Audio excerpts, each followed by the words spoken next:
Authorities believe they have found the remains of Travis Decker, the father suspected of killing his 3 young daughters.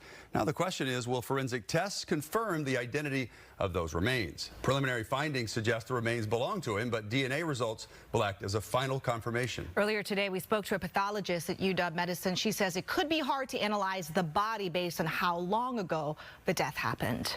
Joining me now is Dr. Nicole Jackson from the University of Washington Medicine Center, and she is a pathologist there. Dr. Jackson, thanks so much for being here. Thanks for having me. Well, we're hearing from the Chelan County Sheriff that the remains of Travis Decker were spread around and were in really bad shape. So what kind of a scene are we dealing with when they got there that provides a challenge for scientists and for law enforcement to identify those remains as Decker? So there are a few different things that are going to make this challenging. One, as you said, they're scattered. So ideally, if you come across a set of remains, right, they would be clothed. And as we decompose, we become just a skeleton from head to toe. Ideally, you'd like to arrive and find the skull connected to the cervical spine all the way through. When you start getting scattered remains, then the obstacle becomes, is this one person? Is it potentially multiple people? Do we have a complete set of remains? So it makes analysis in the postmortem setting more difficult. These remains are said to be in a severe state of decomposition.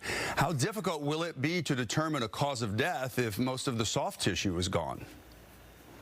So it presents a new challenge and obstacle. So I'm a forensic pathologist by training. Our expertise is the soft tissue. So that's the skin, that's the muscle, and the organs. When we decompose, again, we just become bone. So if you can assess for trauma, and then the difficulty becomes, was that pre-death or after death? So ante-mortem, post-mortem, or even peri-mortem.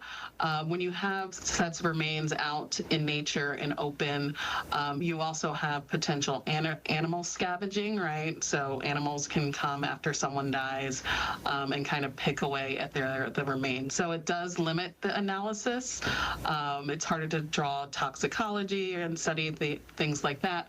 However, every now and then you do have something that is overtly traumatic and lethal, and obviously that occurred prior to death. Is it difficult to tell how long the remains have been there? The murders of his daughters happened about 3.5 months ago. Don't know if he died shortly after that. Is it difficult to kind of do a timeline on that based on the condition of the remains?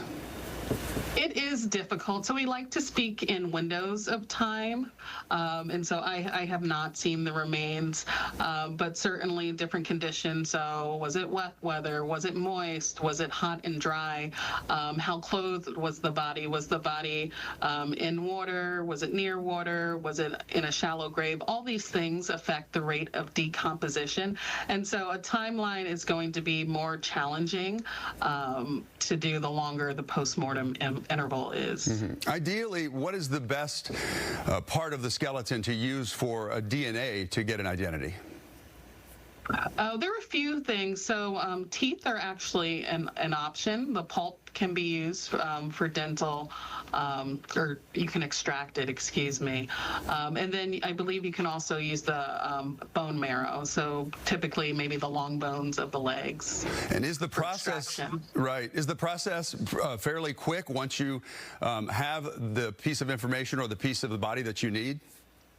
So that will depend on a few things. So what institution is in charge of this investigation and what access or resources do they have? So there is more recently a more rapid method for DNA, which can be up to, I think, only 90 minutes. I think it's fairly rare. Most offices do not have access to that equipment. But depending on how easy or hard it is to extract DNA, and what is available, it can be days to weeks to sometimes even months. A lot of times you're sending these off and not doing them in-house, and that laboratory might have a backlog in and of itself, so it's quite a range. Well, they're pushing definitely to get answers soon for everybody in Chelan County and the state, and particularly for the family. Dr. Nicole Jackson, thank you so much for talking with us. All right, thank you.